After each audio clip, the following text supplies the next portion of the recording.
Si on avait un singe avec nous sur scène, je serais obligé de le regarder. C'est la seule manière de bien jouer. Faut toujours être en contact du regard. J'indique le chemin et je permets aux autres de se diriger à travers la musique. Si quelqu'un se perd, il peut toujours me suivre. Je suis comme un chef d'orchestre.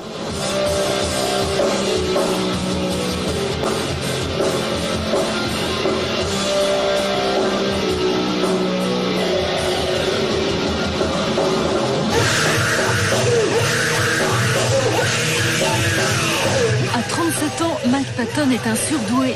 Forçat des studios, ce Tex Avery hardcore fuit les étiquettes comme la peste.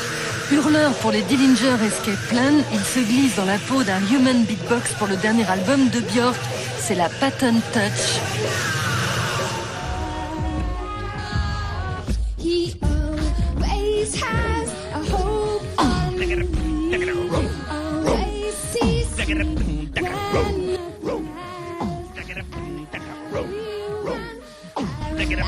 Aussi à l'aise dans le free jazz de John Zorn que dans l'électro de Dan the Automator, dans les PO de Kaada ou dans le hip-hop de Executioners, sa griffe est présente sur plus d'une quarantaine d'albums.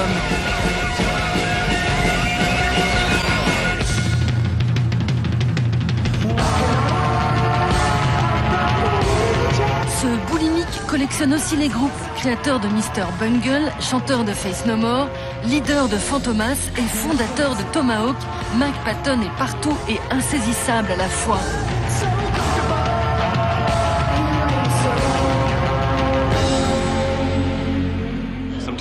Parfois, t'es assis dans les chiottes et t'as une super idée. Ou alors t'es dans le métro et puis tu te dis « Merde, faut que j'écrive ça ». J'essaie d'écrire. Ou tout du moins, j'essaie de travailler sur quelque chose de musical tous les jours. Bizarrement, c'est un peu comme se brosser les dents. Mike Patton est né en 68 à Eureka, petite ville californienne au nord de San Francisco. À 17 ans, il monte avec ses copains de lycée le groupe Mr. Bungle, véritable ovni musical.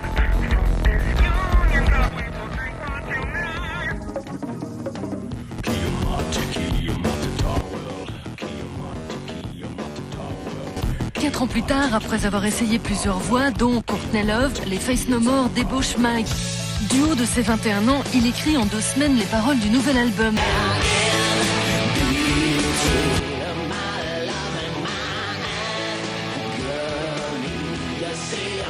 Alors que les Californiens de Faith No More triomphent, Mike Patton tire sa révérence en 98, préférant se consacrer à des projets plus expérimentaux. C'est Fantomas qui a sa préférence.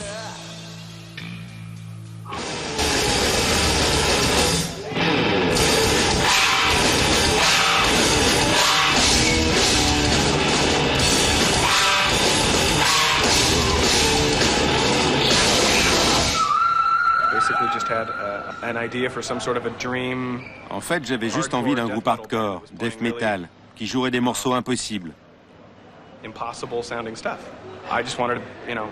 Je voulais simplement utiliser les clichés métal et des petits trucs que j'avais appris gamin, quand je jouais avec des groupes qui faisaient du bruit. Et je voulais mettre tout ça en place de manière à faire réfléchir un peu.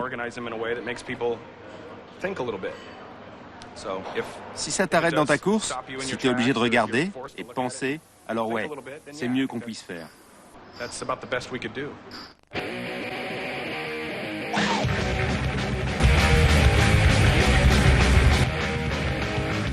Fantomas, c'est le règne du do-it-yourself, jusqu'au clip comme celui-ci, réalisé par les fans.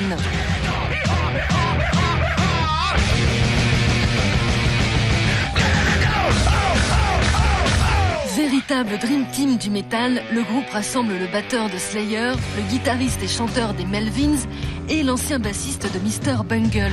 De quoi terroriser les maisons de disques qui refusent de les signer.